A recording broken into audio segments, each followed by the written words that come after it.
Allah di atas segala-galanya. Tuhan, kami menyerahkan waktu ini kepadamu. Kami mohon pertolongan-Mu agar sungguh ya Tuhan, telinga kami boleh terbuka, pikiran kami boleh terbuka dan hati kami boleh terbuka. Mari berkatilah kami ya Tuhan. Biarlah firman-Mu menjadi terang bagi jiwa kami, terang bagi jalan kami. Biarlah hati kami boleh percaya, biarlah hati kami boleh memegang teguh kebenaran itu. Mari Tuhan berkatilah juga hamba-Mu di tengah keadaan kelemahan fisiknya. Kami mohon sekalipun kurang tidur, tapi Tuhanlah menolong. Supaya masih ada ingatan yang baik, kekuatan yang baik untuk boleh menyampaikan firman-Mu. Biarlah Roh-Mu yang kudus sungguh memberkati kami semua. Di dalam nama Tuhan Yesus kami berdoa. Amin. Ya, baik. Mari kita melihat Alkitab kita. Kita akan membaca dari Mazmur 115 di bawah tema mengenal Tuhan lewat kedaulatannya.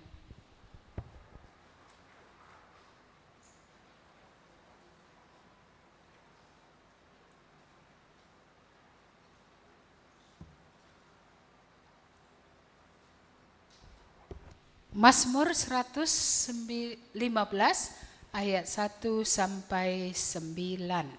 Ya. Mari kita baca secara bergantian. Ya, silakan pakai mic-nya supaya di rekamannya bisa jelas. Oke, saya mulai dari ayat 1, nanti Bapak Ibu, Saudara-saudari ayat 2, demikian kita bergantian sampai ayat 9. Bukan kepada kami ya Tuhan, bukan kepada kami, tetapi kepada nama-Mu lah beri kemuliaan, oleh karena kasih-Mu, oleh karena setia-Mu.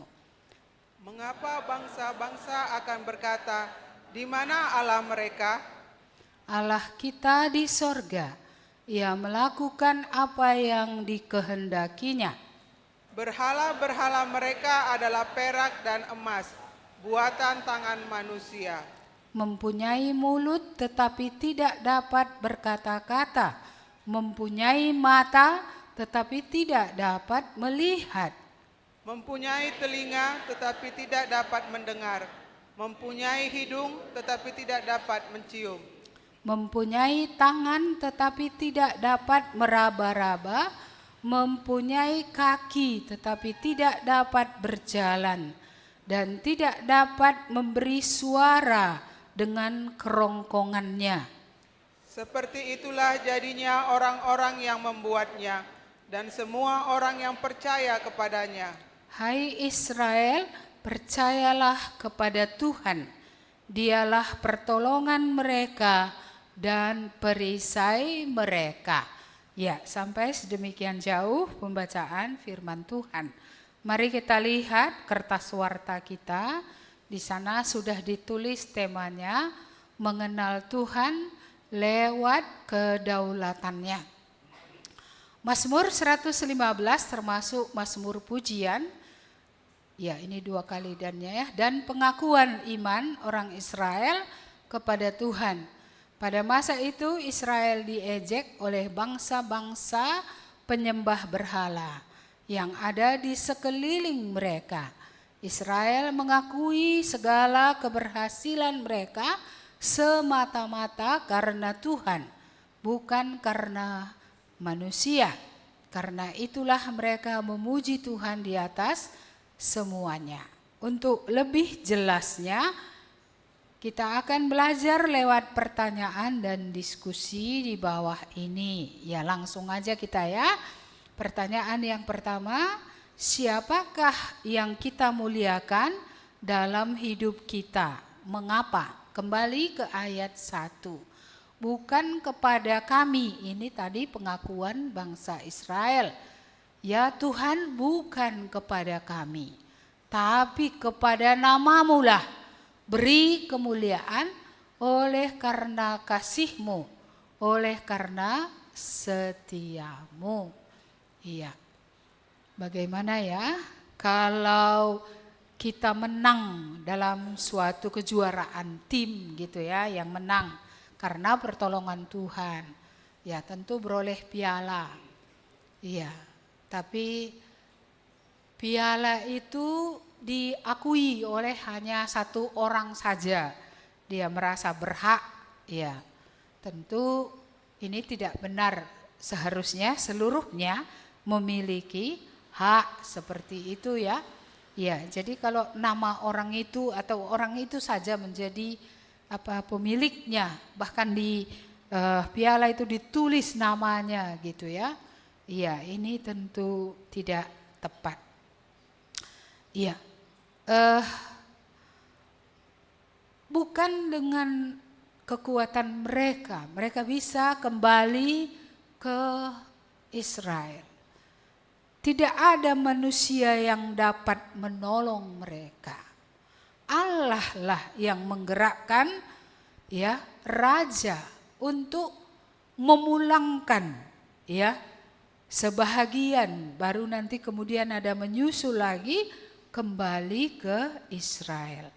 Jadi itu jelas-jelas bukan kekuatan manusia.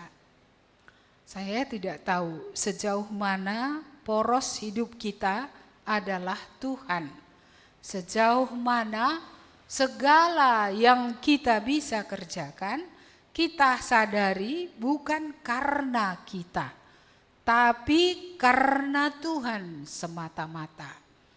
Iya, kalau kita bisa ya belajar dengan baik, mendapat nilai tinggi, apakah ada kalimat dari mulut kita, Tuhan yang memberikan aku kepintaran, maka segala kemuliaan adalah bagi Tuhan.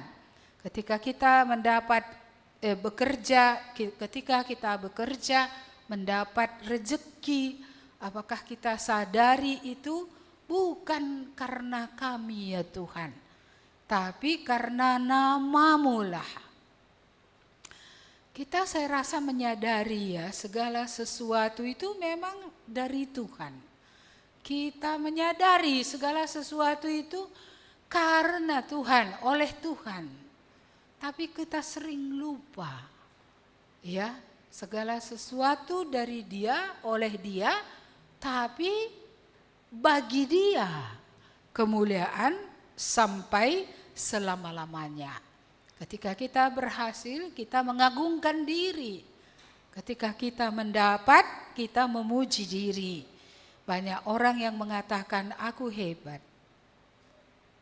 Mereka lupa bahwa mereka tidak hebat. Yang hebat itu adalah Tuhan. Tidak ada yang lebih hebat daripada Tuhan. Kita sudah sering mengulang kejadian 1 itu ya. Tuhan berfirman, hebat Dia ya. Karena apa? Semua yang Dia katakan itu tidak ada yang gagal Dia untuk mewujudkannya. Semua yang Dia firmankan itu pasti jadi.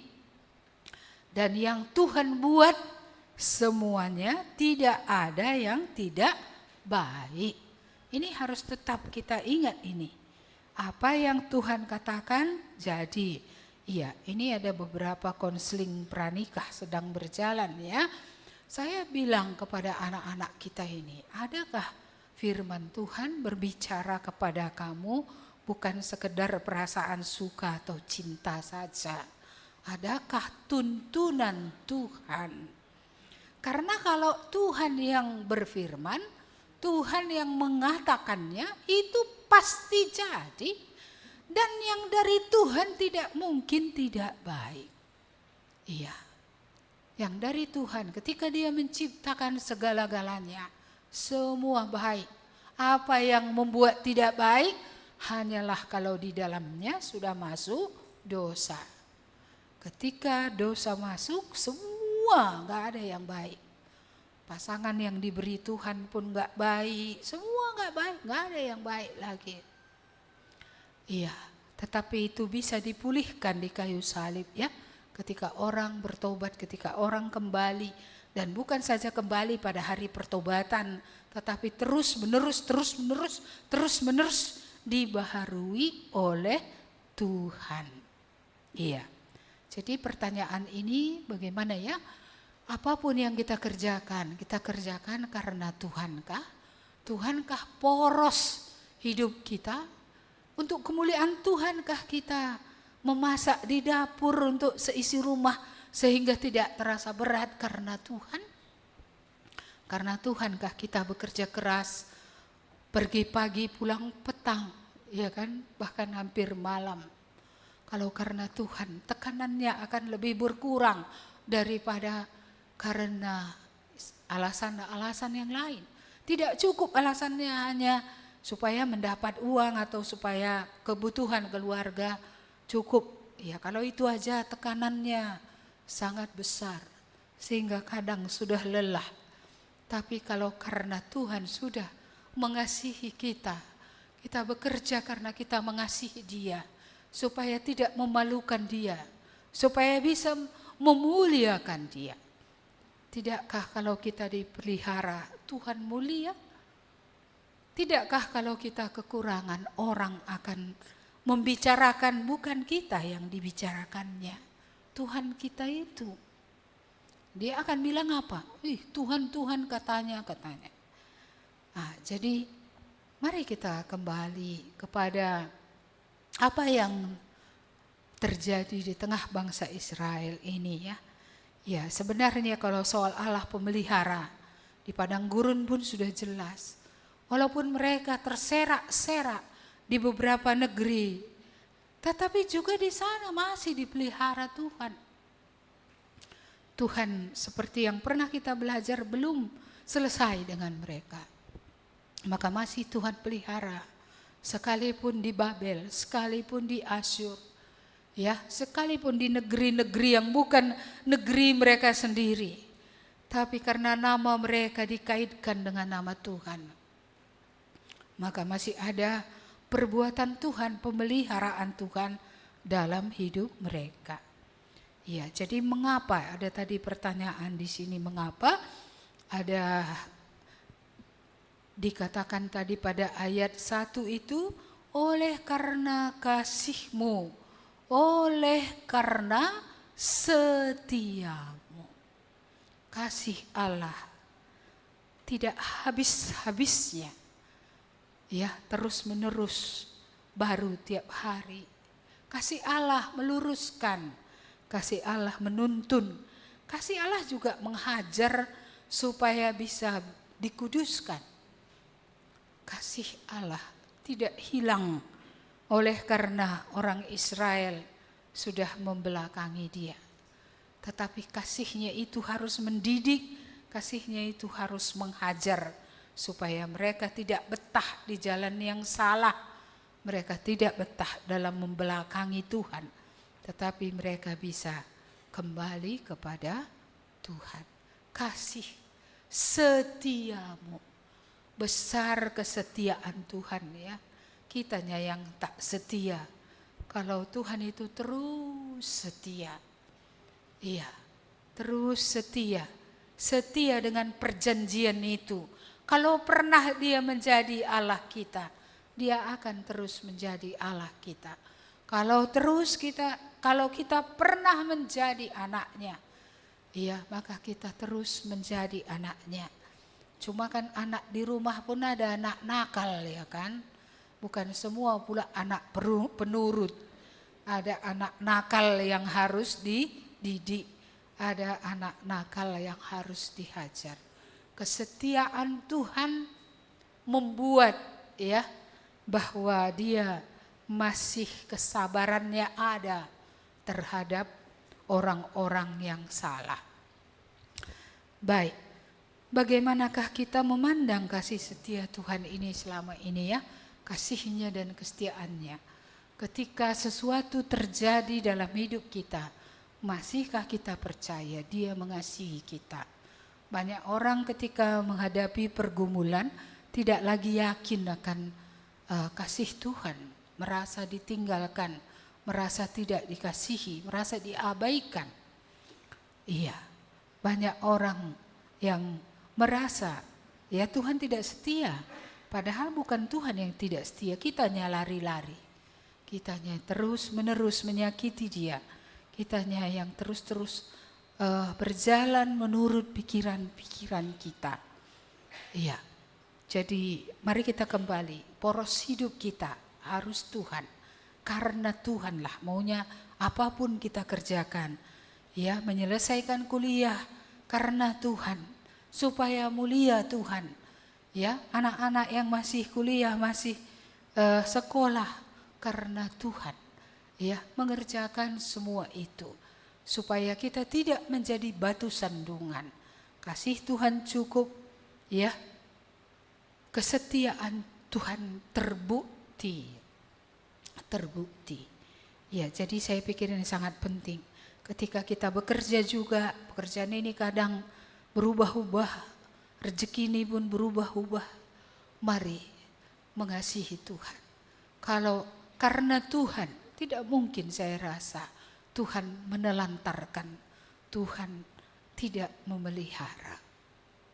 Bukankah bangsa-bangsa yang tidak mengenal Allah, yang mencari apa yang mereka makan, minum, pakai. Tapi orang percaya, Bapa di surga tahu mereka butuh semua itu. Asal mereka Tuhanlah yang pertama dalam hidup mereka. Asal Tuhanlah ya di atas segala-galanya bagi hidup mereka. Penyangkalan diri yang sangat luar biasa. Iya, maka apa kata firman Tuhan? Tuhan akan menambahkan padamu apa yang kamu butuhkan. Bukan apa yang ku mau, kalau ku mau terlalu banyak. Iya, makanan pun kalau bisa restoran terus asal ada uang. Jadi pertengahan bulan udah kurang uang. Akhir bulan minjem. Iya, ini tak tahu mengaturkan bagaimana yang baik. Ya, jadi mari kita kembali. Saya yakin Tuhan memelihara. Dan saya yakin dengan hikmat Tuhan kita bisa mengelola yang sedikit itu. Asal jangan suka makan di luar. Karena makan di luar ini jauh lebih tinggi biayanya. Ditambah dengan ada bensinnya. Ya, ditambah dengan ya berbagai autoimun yang akan diserang. Ya, ditambah dengan ya kesterilan, ditambah dengan banyak hal yang akan terjadi. Lebih baik memakan makanan yang murni, ya, yang biayanya juga lebih rendah. Ya, biayanya lebih rendah, lebih sehat. Ya, kemungkinan keracunan dari MSG atau vaksin itu, ya itu jauh lebih rendah, bahkan bisa tidak ada. Kalau kita pakai bawang, cabai, kunyit, ya semua rempah-rempah itu kan semua enak, makanan Indonesia, ya kan? Iya. Jadi mari kita kembali ke sini. Saya ingin kita kembali kepada poros hidup tadi. Ya, dasar melakukan segala sesuatu. Kalau bukan karena Tuhan, ya capek, lelah, bosan, ya sia-sia.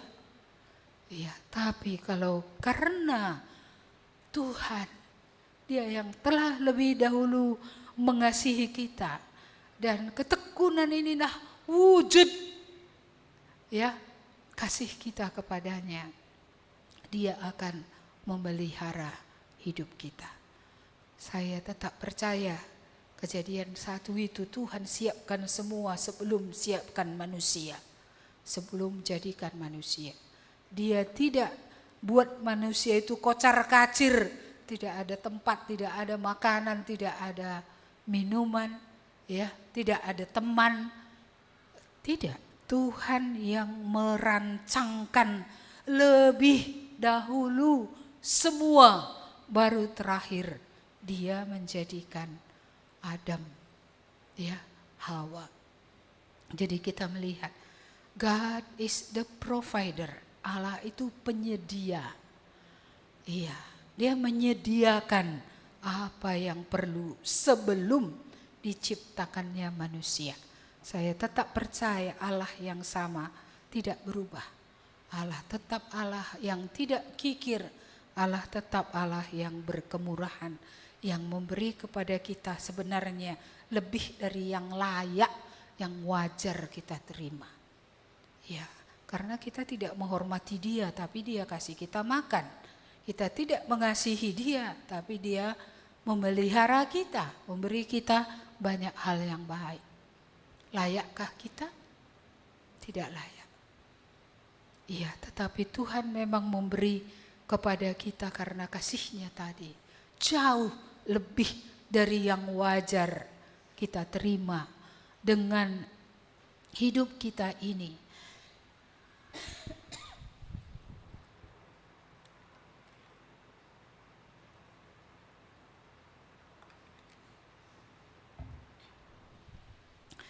Baik, mari kita masuk ke nomor yang kedua. Mengapa dunia mengejek orang percaya? Apa yang kita lakukan ketika ada ejekan dan tantangan dari dunia? Mari kita kembali ke ayat 2. Mengapa bangsa-bangsa akan berkata di mana Allah mereka? Ya, jadi kita melihat di sini dunia tidak melihat Allah kita. Tidak lihat. Mereka melihat yang kelihatan dan wujud Allah mereka yang kelihatan ya adalah patung, adalah berhala-berhala. Sementara Israel tidak ada berhala kalau dia sungguh-sungguh murni percaya kepada Allah semesta langit dan bumi. Karena tidak kelihatan, maka mereka mengejeknya. Iya, mereka merasa bahwa Allah mereka lebih kuat daripada Allah semesta langit dan bumi yang dengan berfirman saja menjadikan segala sesuatu. Iya, jadi mereka merasa berhala itu yang lebih hebat. Mana lebih hebat boneka besar daripada orang ya? Boneka punya mata, punya tangan, punya kaki, tapi tidak bisa buat apa-apa. Iya, tetapi manusia bisa buat apa-apa. Jadi lebih besar manusia dong daripada boneka. Mana lebih besar? Berhala-berhala, patung-patung, segala ya sembah-sembahan daripada Allah pencipta langit dan bumi. Kita semua pasti jawab Allah pencipta langit dan bumi.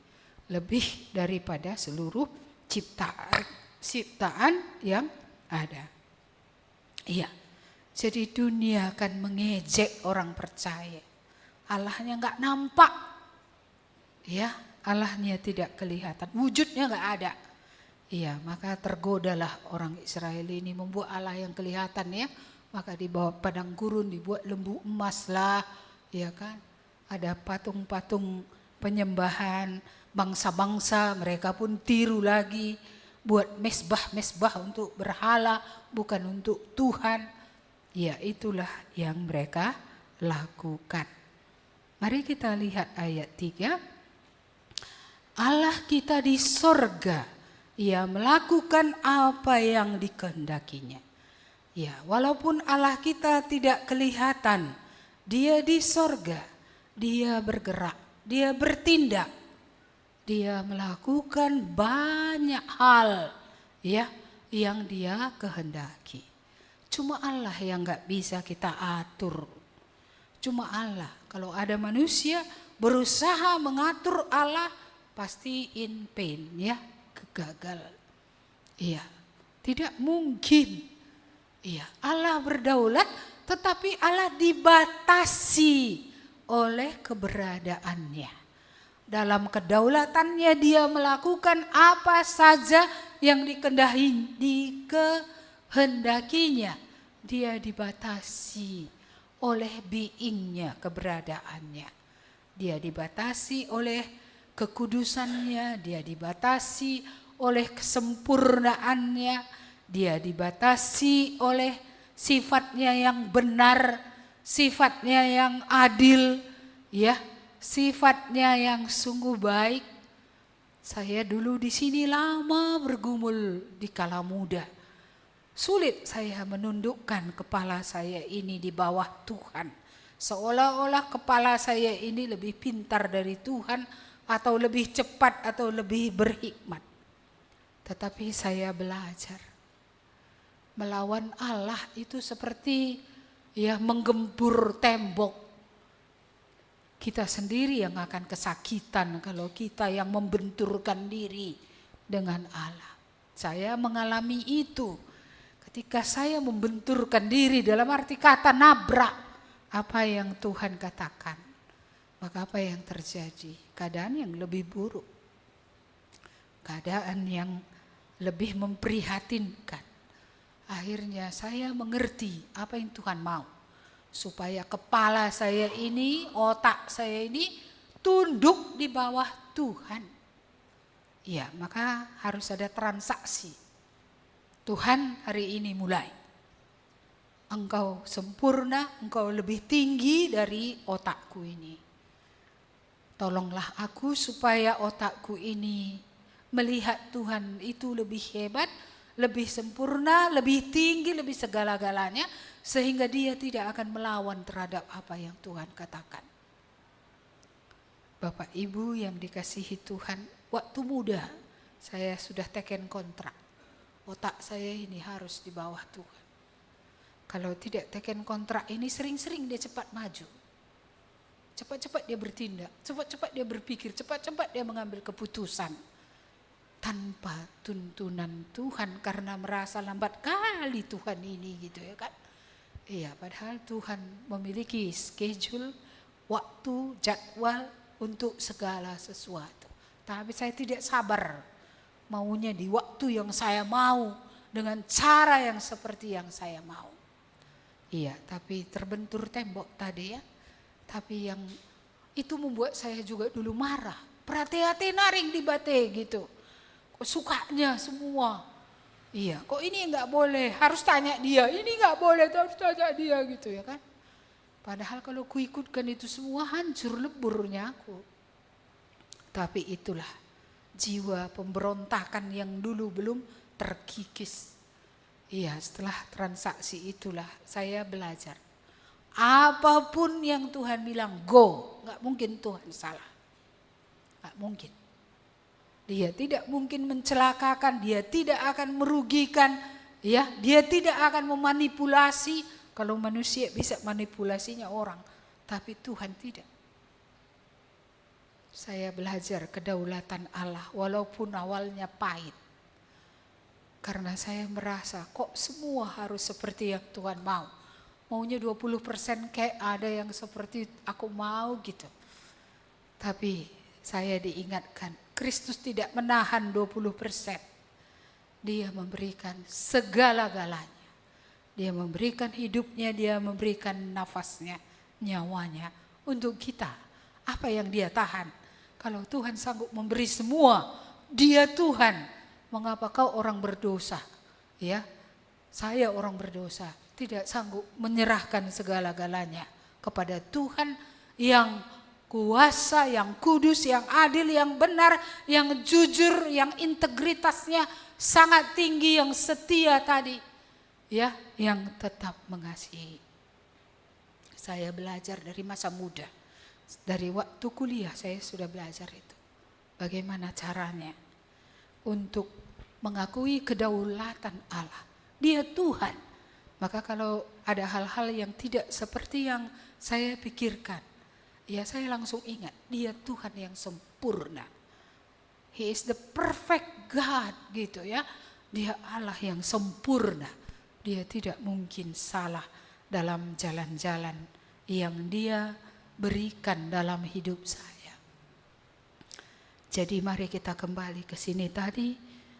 Apa yang kita lakukan ketika ada ejekan dan tantangan. Saya tidak tahu apakah kita masih diejek sampai hari ini atau banyak tantangan kita hadapi. Apakah kita masih percaya kedaulatan Allah? Allah masih bertahta. Allah masih mengendalikan.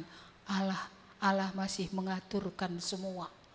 Tidak ada di luar penglihatan matanya, tidak ada di bawah kontrol kuasanya. Tidak ada.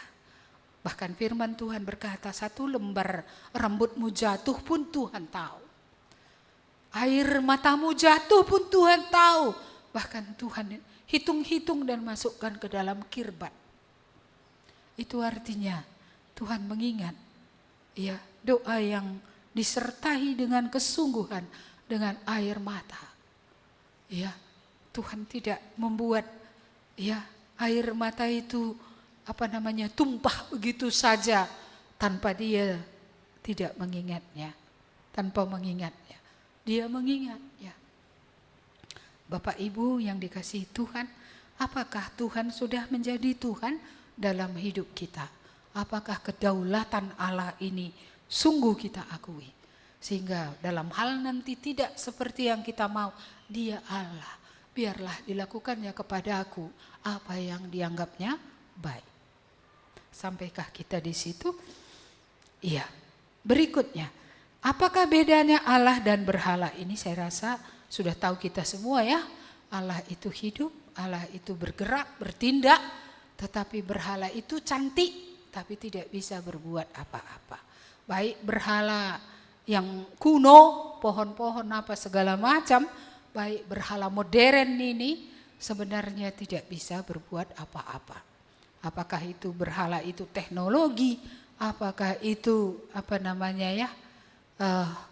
uang, ataukah kendaraan atau apapun itu ya, itu tidak dapat dibandingkan. Apa yang terjadi dengan orang yang menyembah berhala? Ayat 8, mari kita lihat ayat 8. Seperti itulah jadinya orang-orang yang membuatnya dan semua orang yang percaya kepadanya. Jadi orang yang menyembah berhala, maka dia akan seperti berhala itu. Kalau kita nonton terus, kita jadinya kayak yang ditontonan itu, karakter kita dibentuk oleh apa yang kita dengar, apa yang kita lihat. Jadi kita akan menjadi seperti apa yang kita lihat itu. Ya, tentu itu semua tidak ada yang baik. Tapi kalau kita melihat Tuhan, mendengar Tuhan, maka kita akan semakin dibaharui dan semakin menjadi seperti Dia. Apakah kita mau menjadi seperti dunia? Kalau dunia berhala kita, seperti duniakah kita mau? Ya tentunya kalau kita bertobat yang sejati enggak mau. Karena itu bukan nature orang percaya. Iya. Baik, mari kita lihat apa yang diserukan pemazmur kepada bangsa Israel. Ayat 9. Hai Israel, percayalah kepada Tuhan. Dialah pertolongan mereka dan perisai mereka.